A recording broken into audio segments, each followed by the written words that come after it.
Hello everyone, good evening to all of you. आज के class में हम लोग diagonalizations and Jordan canonical form से रिलेटेड पीवाईक्यू डिस्कस करने वाले हैं और इस लेक्चर्स के इनसाइड में हम लोग पूरे पीवाईक्यूज को जो कि इन दोनों टॉपिक से रिलेटेड है इसका हम लोग डिटेल में सॉल्यूशंस देखेंगे और जो भी यहाँ कंसेप्ट की ज़रूरत होगी या फिर जो कंसेप्ट उससे रिलेटेड होगा उन सभी क्वेश्चंस को आपको डिटेल में बताया जाएगा। तो चलिए हम लोग लेक्चर से स्टार्ट करते हैं। लेक्चर से स्टार्ट करने से पहले मैं बता देता हूं कि अगर आप मेरे चैनल पर नए हो तो please like share and subscribe जरूर करें। तो देखिए आज का फर्स्ट क्वेश्चन क्या है। तो आज का फर्स्ट क्वेश्चन क्या है वो देख लीजिए, फिर इसके ऊपर हम लोग डिटेल में डिस्कस करेंगे। तो क्वेश्चन ये कह रहा है which of the following matrices have Jordan canonical form equal to, मतलब जो हमारे ऑप्शंस में मैट्रिक्स गिवन है उन सभी मैट्रिक्स का जो जॉर्डन कैनोनिकल फॉर्म होगा वो इस मैट्रिक्स के इक्वल आ रहा है, वो हमें चेक करना है। तो देखिए हम लोग क्या करते हैं, वन बाय वन ऑप्शंस लेकर के फिर इसे हम लोग चेक करते हैं। तो देखिए जो हमारा जेसी ब्लॉक गिवन है वो क्या है, एक 3x3 का मैट्रिक्स गिवन है जिसके अंदर में ब्लॉक कुछ इस तरह से है। ये हमारा मैट्रिक्स है। आप यहाँ से देख सकते हो इसके इनसाइड में आपको दो ब्लॉक मिलेगा जिसमें से एक ब्लॉक का साइज क्या है 2x2 का है एंड एक ब्लॉक का साइज आपको क्या मिलेगा 1x1 का ब्लॉक मिलेगा। तो देखिए इस मैट्रिक्स का जो गिवन मैट्रिक्स है उसका ब्लॉक क्या मिल रहा है हमें, एक 2x2 का मिल रहा है और एक ब्लॉक हमें क्या मिल रहा है 1x1 का ब्लॉक मिल रहा है। तो हम लोग देखेंगे ऑप्शंस में कि कौन सा मैट्रिक्स यहाँ ऑप्शंस में गिवन है जिसके पास क्या है एक ब्लॉक 2x2 का है और एक ब्लॉक 1x1 का है। तो देखिए ऑप्शंस 1 में हम लोग पहले जाते हैं। तो ऑप्शंस 1 में मैट्रिक्स किस टाइप का गिवन है वो देख लेते हैं। यहाँ क्या है 0 0 1 एंड सेकेंड रो में है 0 0 0 एंड थर्ड रो में है 0 0 एंड 0। ये मैट्रिक्स गिवन है। तो देखिए इस मैट्रिक्स का जो आइगन वैल्यू है वो क्या है 0 है और इस 0 का जो अलजेब्रिक मल्टीप्लिसिटी होगा वो क्या होगा 3 मिलने वाला है। तो अब हम लोग पता करते हैं इसका ज्योमेट्रिक मल्टीप्लिसिटी का। तो देखिए ज्योमेट्रिक मल्टीप्लिसिटी क्या आएगा a माइनस 0i कर देंगे तो यहाँ से क्या मिलेगा, अगर इस मैट्रिक्स में 0i करके सब्ट्रैक्ट करेंगे तो एज इट इज यही मैट्रिक्स मिलने वाला है। तो मैट्रिक्स क्या आएगा 0 0 एंड 1 0 0 0, ये सेकेंड रो का होगा एंड थर्ड रो में 0 0 एंड 0। तो देख सकते हो सेकेंड एंड थर्ड रो जो है वो क्या है कंप्लीटली 0 है और ये जब कंप्लीटली 0 है तो ये क्या आ जाएगा null space of a minus 0i के, और जब ये नल स्पेस में चल जाएगा इट मीन्स दैट जो n माइनस 0i का नलिटी होगा वो क्या आएगा 2 आने वाला है, इसकी नलिटी 2 हो जाएगा। तो अगर इसका नलिटी अगर 2 आ जाता है तो इसका अगर हम लोग ज्योमेट्रिक मल्टीप्लिसिटी के बारे में बोले तो उसका ज्योमेट्रिक मल्टीप्लिसिटी भी क्या आता है 2 आता है। तो यहाँ से हम लोग को ज्योमेट्रिक मल्टीप्लिसिटी 2 मिल गया। अब ज्योमेट्रिक मल्टीप्लिसिटी 2 मिलने का मतलब ये है कि जो ज्योमेट्रिक मल्टीप्लिसिटी मिला हुआ है उतना ब्लॉक्स आपको इस मैट्रिक्स के लिए मिलेगा ही मिलेगा, हर हाल में आपको मिलने वाला है। तो यहाँ मैट्रिक्स जो गिवन है वो 3x3 का मैट्रिक्स है। तो ज्योमेट्रिक मल्टीप्लिसिटी अगर हमारे पास क्या है 2 है तो इस 3x3 मैट्रिक्स का मतलब इस मैट्रिक्स का जो ऑर्डर है 3 का, तो इस 3 को अगर हम लोग पार्टीशियंस करें तो यहाँ से हमें क्या मिलेगा, दो पार्ट्स में अगर डिवाइड करें इस पार्टीशियंस को तो हमें इस टाइप का मिलेगा 2+1 का। तो ये 2+1 क्या डिनोट कर रहा है, ये जो 2 है वो हमें देगा 2x2 का जॉर्डन ब्लॉक एंड 1 क्या देगा 1x1 का जॉर्डन ब्लॉक। मतलब इस मैट्रिक्स से हमें क्या मिल रहा है, एक हमें जॉर्डन ब्लॉक मिल रहा है 2x2 का और एक हमें 1x1 का जॉर्डन ब्लॉक मिल रहा है जो किसके इक्वल है, गिवन जॉर्डन कैनोनिकल फॉर्म के इक्वल है। तो इस तरह से हमारा फर्स्ट ऑप्शन क्या हो जाएगा करेक्ट हो जाएगा, क्योंकि यहाँ से हमें जो जॉर्डन कैनोनिकल फॉर्म मिल रहा है उसके अंदर जो ब्लॉक्स हैं वो ब्लॉक्स इक्वल ऑर्डर के हैं। तो हमारा फर्स्ट बिल्कुल करेक्ट है। सिमिलरली आप सेकेंड चेक कर लो इसी तरह से, तो इसकी भी अलजेब्रिक मल्टीप्लिसिटी 0 के करस्पॉन्डिंग 3 आएगा। और ज्योमेट्रिक मल्टीप्लिसिटी की बात करें तो यहाँ से भी ज्योमेट्रिक मल्टीप्लिसिटी हमें क्या मिलने वाला है 2 ही मिलने वाला है। तो यहाँ से भी ज्योमेट्रिक मल्टीप्लिसिटी 2 मिलेगा। इट मीन्स दैट हमें दो ब्लॉक्स तो मिलेगा जिसमें से एक हमें 2x2 का मिलेगा और एक हमें क्या मिलेगा 1x1 का मिलेगा। तो इस तरह से सेकेंड ऑप्शन भी हमारा करेक्ट होगा। और थर्ड ऑप्शन तो डायरेक्टली आप लोग को दिख रहा कि आप लोग को इसमें यहाँ आपको क्या मिल रहा है, दो ज्योमेट्रिक मल्टीप्लिसिटी मिल रहा है। तो अगर यहाँ दो ज्योमेट्रिक मल्टीप्लिसिटी मिल रहा है तो हमें दो ब्लॉक मिलेगा ही मिलेगा। इट मीन्स दैट थर्ड भी हमारा करेक्ट होगा। अब बच जाता है फोर्थ ऑप्शन। तो फोर्थ के लिए हम लोग क्या करेंगे, देख सकते हो कि इसका भी यहाँ डायगोनल एंट्री 0 है। मतलब इसमें जो इसकी अलजेब्रिक मल्टीप्लिसिटी होगी आइगन वैल्यू 0 के करस्पॉन्डिंग वो भी क्या मिलने वाला है, आपको 3 मिलने वाला है। अगर अलजेब्रिक मल्टीप्लिसिटी 3 मिलने वाला है तो इसकी ज्योमेट्रिक मल्टीप्लिसिटी चेक कर लेते हैं। तो ज्योमेट्रिक मल्टीप्लिसिटी फिर इसी तरह से चेक करेंगे a-0i करके। तो फिर क्या मिलेगा, हमें एज इट इज यही मैट्रिक्स मिलेगा। और इस मैट्रिक्स के पास क्या है, दो पाइवेट एलिमेंट है और दो पाइवेट एलिमेंट है। इट मीन्स दैट इसके पास इसकी रैंक 2 मिल रहा है। अगर रैंक 2 मिल रहा है तो इसके पास नलिटी क्या मिलने वाला है, इसके पास नलिटी 1 मिलने वाला है। अगर नलिटी 1 मिलेगा तो इसका ज्योमेट्रिक मल्टीप्लिसिटी आइगन वैल्यू 0 के करस्पॉन्डिंग क्या मिलने वाला है, 1 मिलेगा।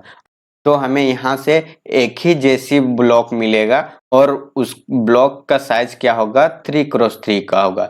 जिसमें से ब्लॉक आपको कुछ इस तरह से दिख रहा होगा, 0 1 0 एंड 0 0 1 एंड 0 0 एंड 0। इस तरह से आपको ब्लॉक मिलेगा जिसे हम लोग जेसी ब्लॉक के नाम से जानते हैं। और यहाँ देख सकते हो आप, इस ब्लॉक का साइज 3x3 है, लेकिन जो जेसी ब्लॉक हमें गिवन है उसमें से हमें दो ब्लॉक मिल रहा है, एक 2x2 का, एक 1x1 का, जो कि इससे बिल्कुल डिफरेंट है। तो हमारा फोर्थ ऑप्शन क्या हो जाएगा, इनकरेक्ट होगा।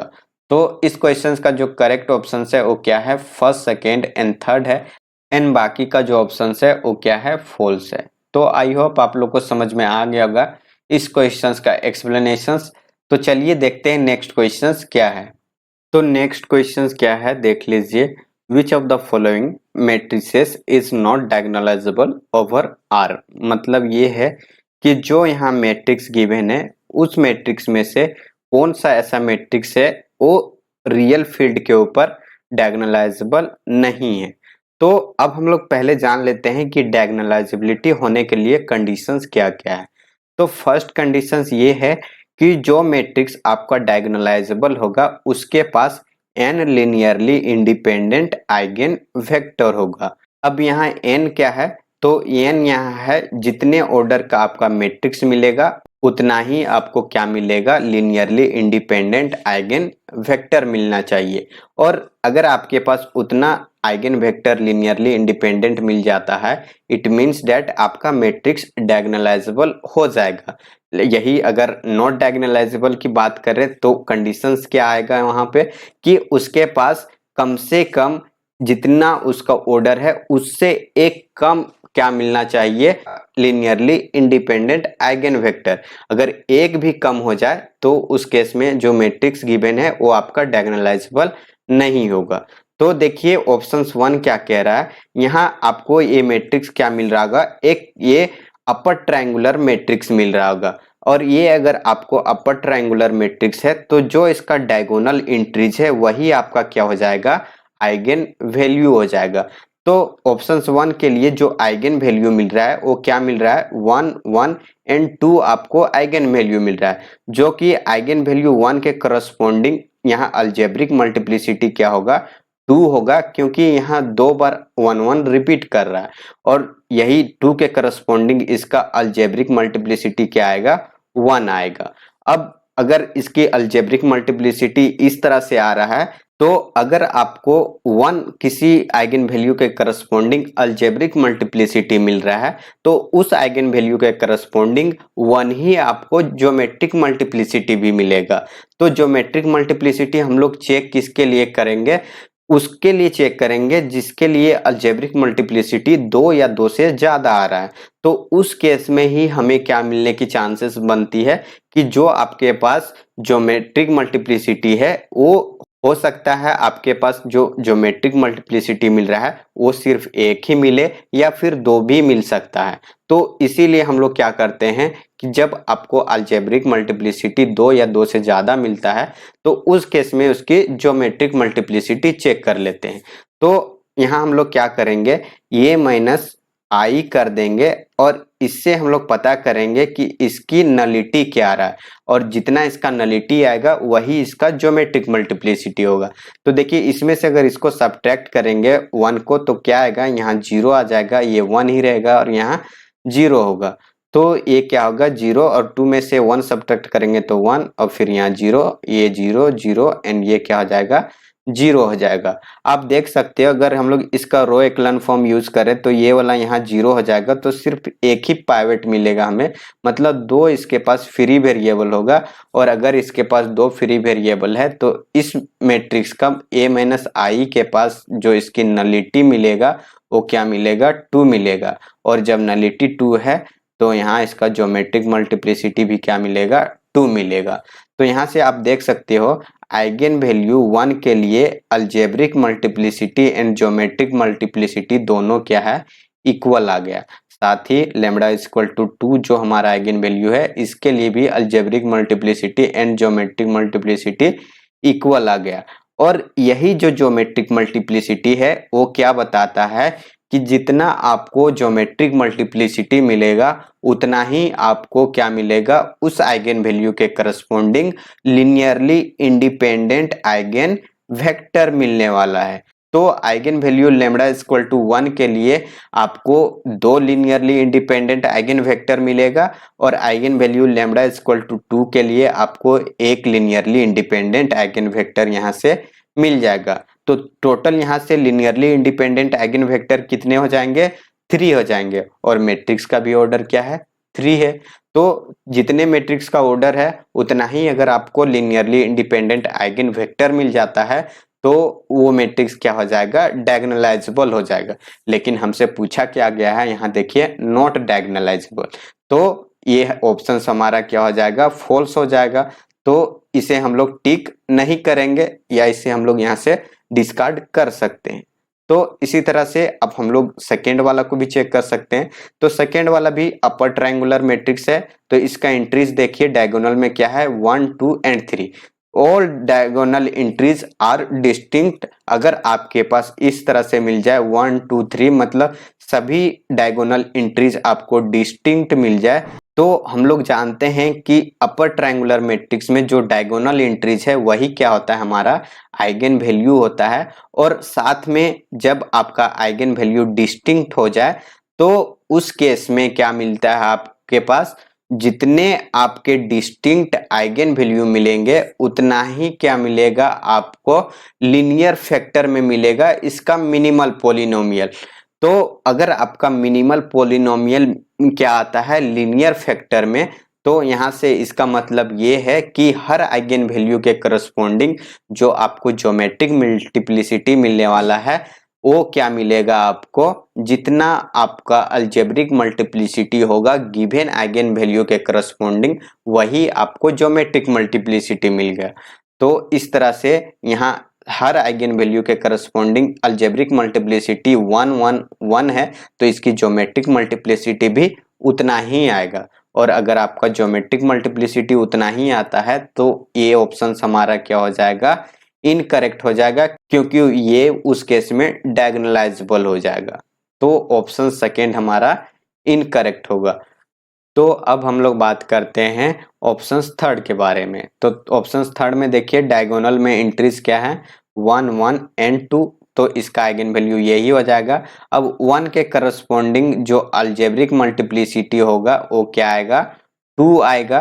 तो यहाँ हमें lambda equal to 2 eigenvalue के लिए अलजेब्रिक मल्टीप्लिसिटी 1 मिल रहा है, तो इसका ज्योमेट्रिक मल्टीप्लिसिटी भी क्या मिलेगा 1 मिलेगा, क्योंकि अभी हम लोग डिस्कस कर चुके हैं इसके बिहाइंड में जो कंसेप्ट है।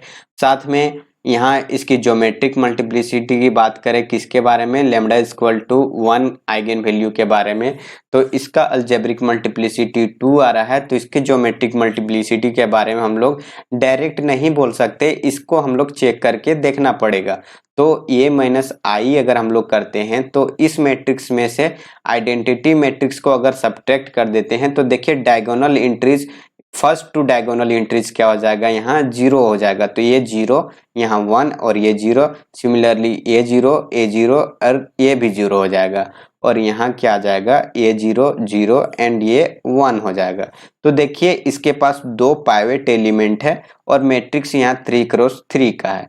तो इसका अगर नलिटी की बात करें a माइनस आई की, तो वो क्या आ जाएगा, 1 आ जाएगा, और 1 अगर इसका नलिटी है तो इसका ज्योमेट्रिक मल्टीप्लिसिटी भी 1 ही होगा, और इसका अलजेब्रिक मल्टीप्लिसिटी क्या है, 2 है। तो ये इसके इक्वल नहीं है, मतलब ये है कि इसके पास एक ही लीनियरली इंडिपेंडेंट आइगन वेक्टर मिलेगा आइगन वैल्यू 1 के लिए, और हमें जरूरत कितना था, लीनियरली इंडिपेंडेंट आइगन वेक्टर 2 चाहिए था, किसके लिए, हमारे मैट्रिक्स अगर डायगोनलाइजेबल होता।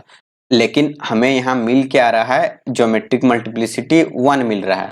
तो यहाँ हमें इस मैट्रिक्स के लिए डायगोनलाइजेबिलिटी क्या कर रहा है, फेल कर रहा है, और जब ये डायगोनलाइजेबिलिटी फेल कर रहा है इट मींस दैट ये मैट्रिक्स हमारा डायगोनलाइजेबल नहीं होगा, और जब ये डायगोनलाइजेबल नहीं होगा तो यही तो क्वेश्चन हमसे पूछ रहा था कि कौन सा ऐसा मैट्रिक्स है जो क्या होगा, डायगोनलाइजेबल नहीं होगा। तो थर्ड ऑप्शन हमारा क्या हो जाएगा, ट्रू ऑप्शन हो जाएगा। तो थर्ड को हम लोग टिक करना था और फर्स्ट एंड सेकेंड को टिक नहीं करना था। तो अब बात करते हैं हम लोग फोर्थ ऑप्शंस में। तो फोर्थ में आप देखिए कि सभी डायगोनल एंट्रीज क्या है, डिस्टिंक्ट है, और जब भी आपको आइगन वैल्यू डिस्टिंक्ट मिले तो उस केस में आपका मैट्रिक्स क्या हो जाएगा, डायगोनलाइजेबल होगा, और डायगोनलाइजेबल होगा तो उस केस में ये हमारा फोर्थ ऑप्शन भी क्या हो जाएगा, डिस्कार्ड हो जाएगा। तो इस क्वेश्चन का जो करेक्ट ऑप्शन है वो क्या है, सिर्फ थर्ड ऑप्शन है, एंड बाकी का जो ऑप्शन है वो आपको यहाँ फॉल्स मिलेगा अकॉर्डिंग टू द स्टेटमेंट, जो स्टेटमेंट आपको पूछा हुआ है उसके अनुसार से। यहाँ आप इस चीज को ध्यान से देखिएगा क्योंकि एग्जाम के प्रेशर में कंफ्यूजन हो जाता है कि डायगोनलाइजेबिलिटी पूछा हुआ था या फिर नॉट डायगोनलाइजेबल के बारे में पूछा हुआ था। तो यहाँ नॉट डायगोनलाइजेबल पूछा हुआ है, तो इस केस में हमारा क्या हो जाएगा, थर्ड ऑप्शन ट्रू होगा एंड बाकी का ऑप्शन यहाँ फॉल्स होगा। तो इस तरह से इस क्वेश्चंस को करना था। आई होप आप लोग को समझ में आ गया होगा। तो चलिए देखते हैं नेक्स्ट क्वेश्चंस क्या है। तो देखिए नेक्स्ट क्वेश्चंस ये है, क्वेश्चंस क्या कह रहा है उसे समझ लीजिए।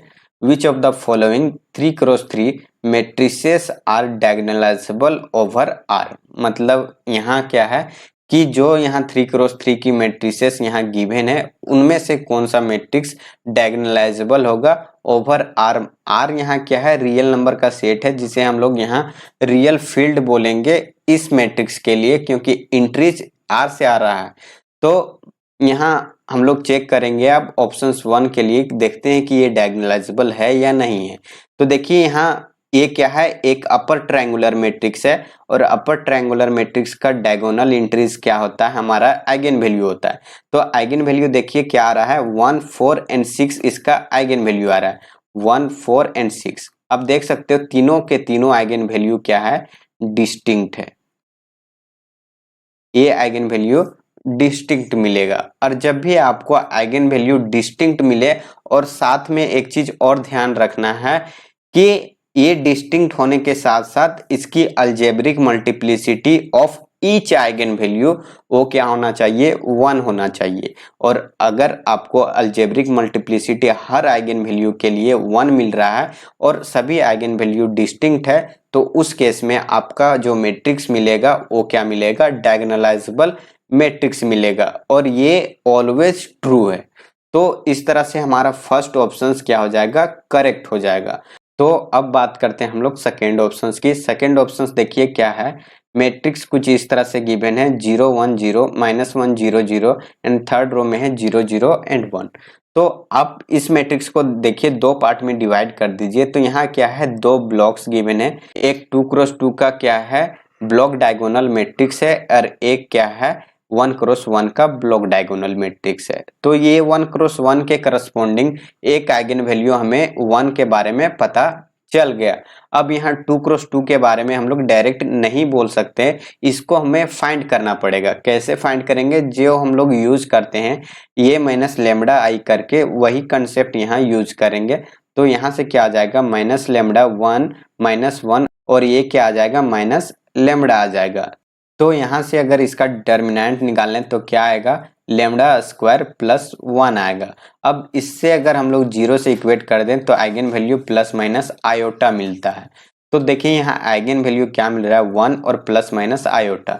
अब देख सकते हो तीनों के तीनों आइगन वैल्यू क्या रियल फील्ड से बिलोंग्स कर रहे हैं, तो ये रियल फील्ड से बिलोंग्स नहीं कर रहा है। और जब ये रियल फील्ड से इसके आइगन वैल्यू ही नहीं आ रहा है तो हम इसकी डायगोनलाइजेबिलिटी के बारे में बात ही नहीं करेंगे।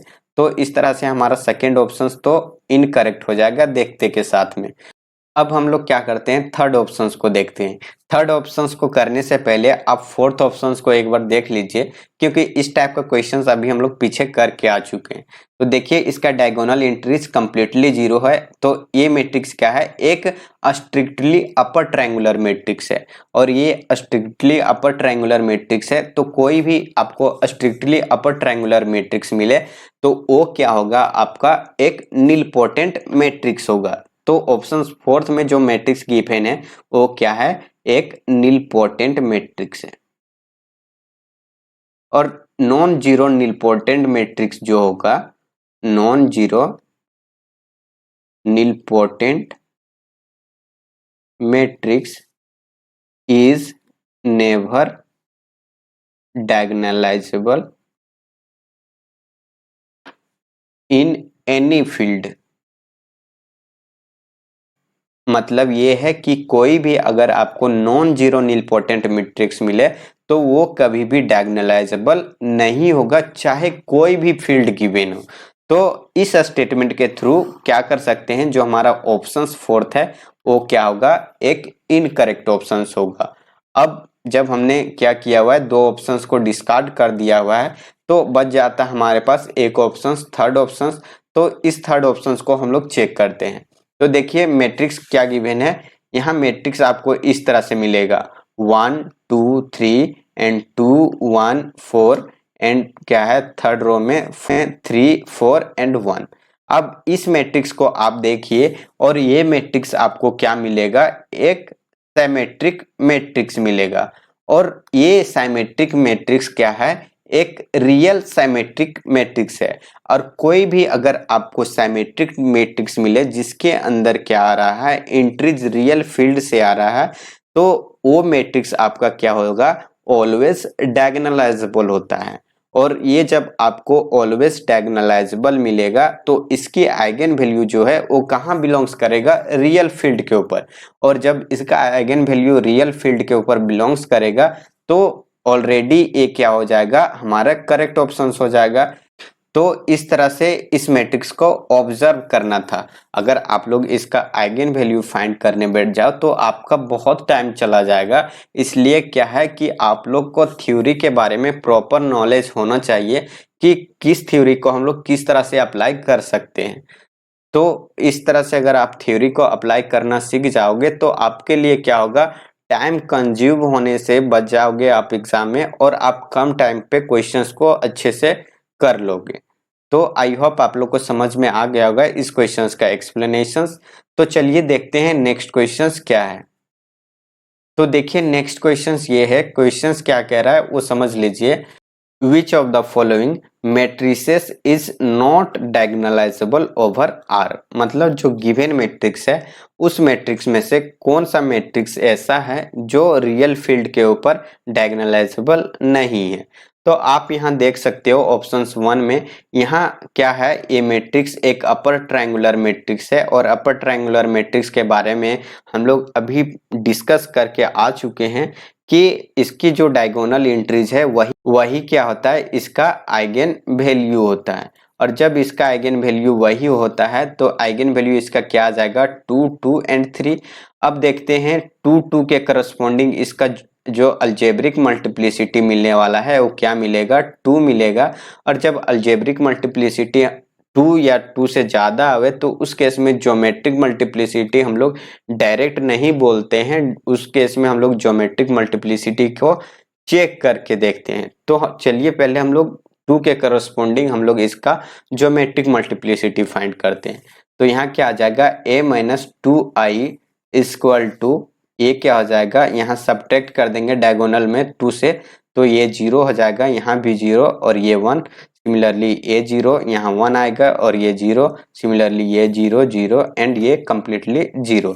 तो आप देख सकते हो यहाँ हमें 2 पाइवेट मिल रहा है और 2 नॉन जीरो, मतलब इसके पास 2 इसका रैंक आएगा और 1 इसका नलिटी आएगा। तो इसके पास जो इसकी ज्योमेट्रिक मल्टीप्लिसिटी होगी वो क्या आएगा, 1 आएगा। और जब इसके पास ज्योमेट्रिक मल्टीप्लिसिटी 1 आएगा तो 1 इसके इक्वल नहीं होगा इसके अलजेब्रिक मल्टीप्लिसिटी के। और जब भी आपको algebraic multiplicity and geometric multiplicity equal ना मिले तो उस केस में जो मैट्रिक्स गिवन है वो क्या होगा, डायगोनलाइजेबल नहीं होगा। और जब ये डायगोनलाइजेबल नहीं होगा तो हमारा फर्स्ट ऑप्शन, उस केस में हमारा जो फर्स्ट ऑप्शन होगा वो क्या होगा, बिल्कुल करेक्ट ऑप्शन होगा। तो इस तरह से फर्स्ट हमारा करेक्ट है। सिमिलरली सेकंड की बात, तो देखिए सेकंड मैट्रिक्स का ईच रो का सम क्या आपको मिलेगा, 2 2 मिलेगा। मतलब यहाँ से क्या मिल रहा है, एक आइगन वैल्यू इसका 2 मिल रहा है। और अब दूसरा आइगन वैल्यू फाइंड करने के लिए इसका ट्रेस का यूज करेंगे। तो देखिए ट्रेस का सम भी क्या आ रहा है, 2 आ रहा है। तो सेकेंड आइगन वैल्यू के लिए अगर हम लोग बात करना चाहें तो ये ट्रेस 2 है। और ट्रेस किसके इक्वल होता है, सम ऑफ आइगन वैल्यू के इक्वल आता है, जिसमें से एक आइगन वैल्यू हमारा नाउन है, मतलब एक आइगन वैल्यू के बारे में हम लोग जानते हैं कि 2 आ रहा है। तो दूसरा आइगन वैल्यू क्या आ जाएगा यहाँ से, lambda 2 equal to 2 minus lambda 1। तो यहाँ से 2 माइनस 2 मतलब 0। तो लेमडा 2 की वैल्यू क्या आ गया, 0। तो एक आइगन वैल्यू हमें 2 मिला, दूसरा हमें क्या मिला, 0 मिला। तो देखिए यहाँ से क्या आ जा रहा है, 2 डिस्टिंक्ट आइगन वैल्यू मिल रहा है विथ अलजेब्रिक मल्टीप्लिसिटी 1। तो ये मैट्रिक्स क्या हो जाएगा, हमारा डायगोनलाइजेबल होगा। लेकिन हमें पूछा गया है नॉट डायगोनलाइजेबिलिटी के बारे में, तो ये हमारा फॉल्स स्टेटमेंट होगा, इसे हम लोग टिक नहीं करेंगे। सिमिलरली आप थर्ड ऑप्शन को देख लीजिए। थर्ड में क्या कह रहा है, ये भी एक अपर ट्रायंगुलर मैट्रिक्स है।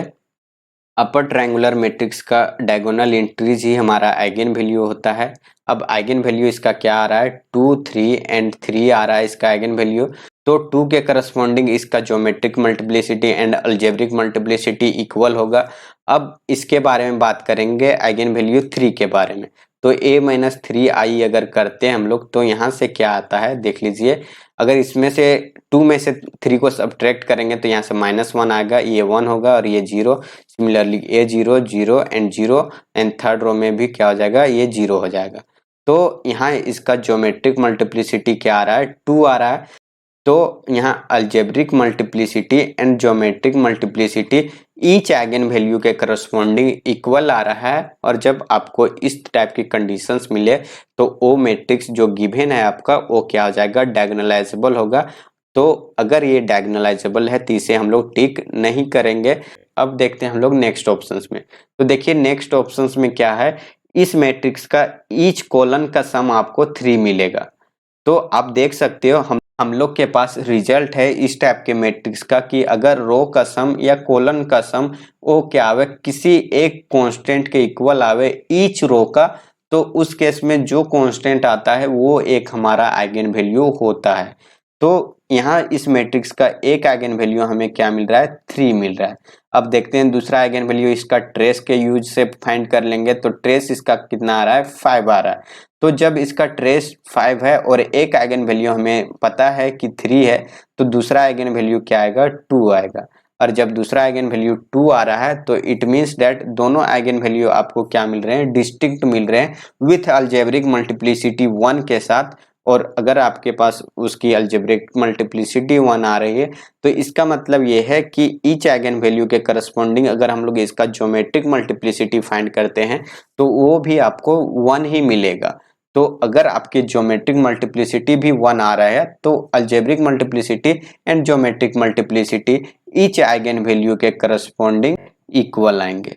और जब इस तरह का कंडीशंस मिले इट मीन्स दैट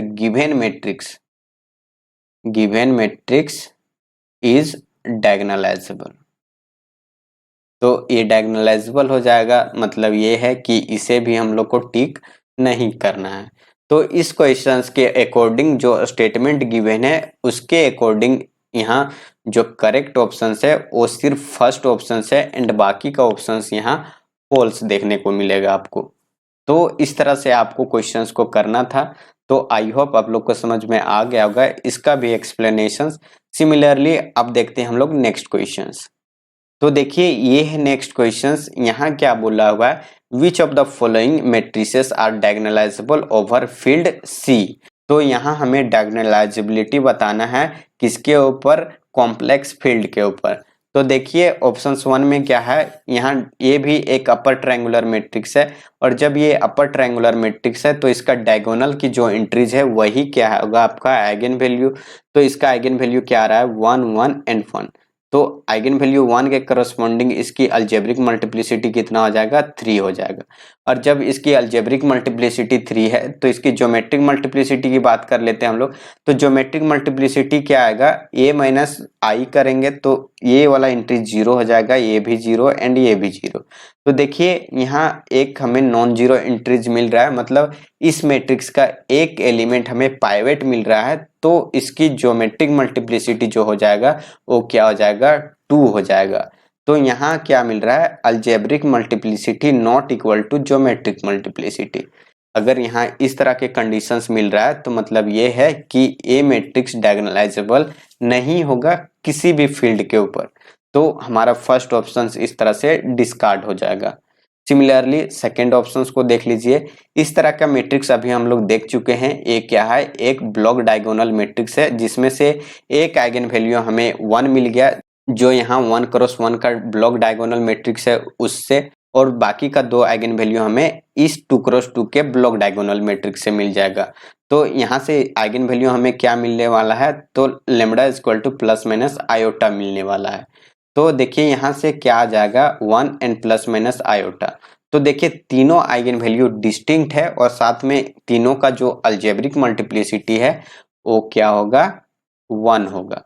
और जब इस तरह का कंडीशंस मिले तो जो मैट्रिक्स होगा आपका वो क्या होगा, डायगोनलाइजेबल हो जाएगा। यहाँ डायगोनलाइजेबल होने का कंडीशंस ये है कि यहाँ फील्ड ओवर सी दिया हुआ था, लेकिन पीछे डायगोनलाइजेबल नहीं था क्योंकि वहां दिया हुआ था ओवर आर। तो इस तरह से हमारा ऑप्शन सेकेंड क्या हो जाएगा, करेक्ट ऑप्शन। सिमिलरली आप थर्ड ऑप्शन चेक कर लीजिए। थर्ड ऑप्शन में क्या है, डायगोनल जो एंट्रीज है वो आपको क्या मिलेंगे, 1 2 एंड 1 मिलेगा। तो इस तरह का एंट्रीज अगर आपको मिल रहा है तो यहाँ से आइगन वैल्यू भी यही आएगा, 1 1 एंड 2। तो इसकी ज्योमेट्रिक मल्टीप्लिसिटी सिर्फ चेक करना है किसके करस्पॉन्डिंग, आइगन वैल्यू 1 के करस्पॉन्डिंग। तो 1 के करस्पॉन्डिंग अगर आप यहाँ इसकी ज्योमेट्रिक मल्टीप्लिसिटी चेक करोगे तो वहां से आपको क्या मिलेगा, 1 मिलेगा। और जब आपको ज्योमेट्रिक मल्टीप्लिसिटी 1 मिलेगा तो ये अलजेब्रिक मल्टीप्लिसिटी के इक्वल नहीं होगा। तो इस तरह से जो हमारा थर्ड ऑप्शन है वो क्या हो जाएगा, डायगोनलाइजेबल नहीं होगा। और ये डायगोनलाइजेबल नहीं होगा तो ये इनकरेक्ट ऑप्शन होगा। सिमिलरली फोर्थ ऑप्शन को देखते हैं हम लोग। तो फोर्थ ऑप्शन क्या है, ये एक स्पेशल टाइप की मैट्रिक्स है जिसे हम लोग परमुटेशंस मैट्रिक्स के नाम से जानते हैं। अब यहाँ देख सकते हो इस मैट्रिक्स का अगर हम लोग क्या फाइंड करें, इसकी आइगन वैल्यू, तो आइगन वैल्यू हम लोग कैसे निकालेंगे वो देख लीजिए। देखिए यहाँ जो है वो क्या है, ये हम लोग 1 2 एंड 3 है। तो हम लोग क्या देखते हैं कि फर्स्ट रो की जो इमेज है वो किससे मैप कर रहा है, यहाँ थर्ड रो से मैप कर रहा है। तो यहाँ से क्या आ जाएगा, यहाँ से इसका साइकिल बनाएंगे तो 1 किस पे मैप कर रहा है, 3 के ऊपर। और यहाँ से 2 किसके ऊपर मैप कर रहा है, 2 के ऊपर, मतलब ये सेल्फ मैप कर रहा है। सिमिलरली थर्ड जो है वो 1 के ऊपर मैप। तो यहाँ हमें एक क्या मिलेगा, 2 लेंथ का एक साइकिल मिलेगा। तो इससे अगर हम लोग इसकी कैरेक्टरिस्टिक्स पॉलिनोमियल लिखना चाहें तो परम्यूटेशंस मैट्रिक्स का जो कैरेक्टरिस्टिक्स पॉलिनोमियल होता है वो क्या होता है, ये होता है product of x to the power n minus 1। तो n क्या है, ये लेंथ ऑफ द साइकिल को डिनोट करता है। तो एक साइकिल हमें क्या मिल रहा है, 2 लेंथ का, और एक हमें क्या मिल रहा है, सेल्फ मैप कर रहा है, मतलब सेल्फ मैप उस साइकिल का लेंथ क्या होगा, 1 होगा। तो इसका अगर हम लोग कैरेक्टरिस्टिक्स पोलिनोमियल लिखना चाहें तो क्या आ जाएगा, एक्स स्क्वायर माइनस 1 एंड एक होगा x माइनस 1। तो ये इसका कैरेक्टरिस्टिक्स पोलिनोमियल होगा। तो इसका आइगन वैल्यू क्या आ जाएगा, 1 1 एंड माइनस 1। इस तरह से इसका आइगन वैल्यू आएगा। आप चाहे तो कैलकुलेट करके भी निकाल सकते हो, मैं यहाँ डायरेक्ट करके आपको बता रहा हूँ क्योंकि इस को अगर हम लोग कैलकुलेट करना चाहें तो फिर उसमें टाइम कंज्यूम्शंस आपको बढ़ जाएगी। लेकिन अगर आपको ये पता हो कि ये किस टाइप का मैट्रिक्स है तो उससे आप उसकी कैरेक्टरिस्टिक्स पॉलिनोमियल को आसानी से फाइंड कर लोगे। तो इस तरह से आप ध्यान रख सकते हो कि ये एक परमुटेशंस मैट्रिक्स है और परमुटेशंस मैट्रिक्स का कैरेक्टरिस्टिक्स पॉलिनोमियल इस टाइप का होता है। यहाँ मैं उतना डिटेल में नहीं जा रहा हूँ क्योंकि अब टाइम कम है और मैं आप लोग के लिए इस लेक्चर्स को एज अ रिवीजन लेकर के आया हूँ। तो इसके आइगन वैल्यू इस तरह से मिलेगा, तो 1 के करस्पॉन्डिंग क्या मिलेगा, इसकी अलजेब्रिक मल्टीप्लिसिटी 2 मिलेगा।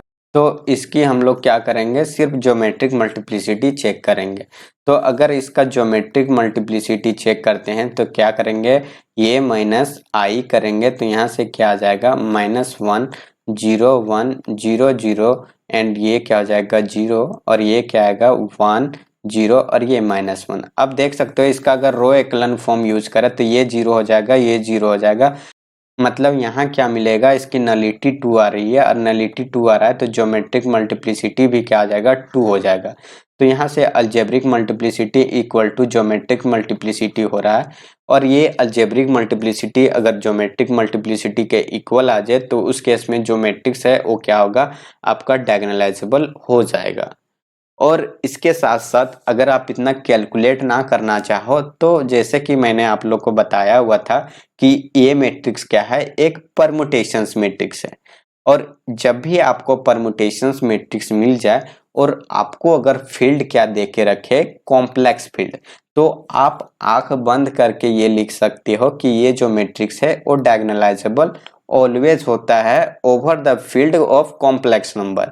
रियल के फील्ड में हम लोग हमेशा नहीं बोल सकते हैं। रियल के फील्ड में हम लोग तभी बोलेंगे कि ये मैट्रिक्स डायगोनलाइजेबल है जब यहाँ इसकी जो लेंथ ऑफ द साइकिल बनता है वो क्या हो, या तो आपका साइकिल 1 लेंथ का बने या आपका साइकिल 2 लेंथ का बने। अगर इस तरह से बने आपका साइकिल तभी ये होगा ओवर आर डायगोनलाइजेबल, अदरवाइज ये ओवर आर डायगोनलाइजेबल नहीं होगा।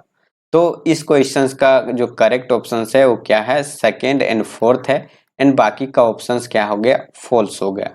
तो आई होप आप लोग को समझ में आ गया होगा इस क्वेश्चंस का एक्सप्लेनेशन। तो ये सभी क्वेश्चंस थे आपकी डायगोनलाइजेबिलिटी से रिलेटेड। अब जो आपका नेक्स्ट क्वेश्चंस बच गया है वो जॉर्डन कैनोनिकल फॉर्म से रिलेटेड बच गया है। तो उन सभी क्वेश्चंस को मैं नेक्स्ट लेक्चर्स में कवर करने वाला हूं, जो आपको क्या मिलेगा, परसों मिल जाएगा। मतलब आप उस लेक्चर्स को एग्जाम से एक दिन पहले देख सकते हो। तो ये चीज आपको एग्जाम से पहले कंफर्म करके जाना है कि जैसी फॉर्म एंड डायगोनलाइजेबिलिटी से रिलेटेड अगर क्वेश्चंस आवे तो उसको आपको अच्छे से अटेंड करना है, उसमें कोई प्रॉब्लम आप क्रिएट मत करना ताकि जो आपका एग्जाम है वो आपका खराब चला जाए। क्योंकि इस टाइप का क्वेश्चन ही डिसाइड करता है कि आप एग्जाम में क्या कर रहे हो, अच्छे परफॉर्म कर रहे हो या फिर अच्छा परफॉर्म नहीं कर रहे हो। तो आई होप आप लोग को समझ में आ गया होगा आज का क्लास। इसमें कोई प्रॉब्लम नहीं होगी, अगर कोई प्रॉब्लम होगी तो आप जरूर कमेंट करें ताकि मैं उसे देख करके उस पर काम करूं और आपको फिर बाद में बताने की कोशिश करूं। तो चलिए फिर मिलते हैं हम लोग नेक्स्ट लेक्चर्स में। जाते जाते मैं बता देता हूं कि अगर आप मेरे चैनल पे नए हो तो please like share and subscribe जरूर करें और अपने दोस्तों के साथ शेयर भी कर दें ताकि ज़्यादा से ज़्यादा लोग मुझसे जुड़े और मुझे भी काम करने के लिए मोटिवेशंस मिले कि मैं आप लोग के लिए और भी अच्छे से काम कर पाऊँ। तो चलिए फिर मिलते हैं हम लोग नेक्स्ट लेक्चर्स में।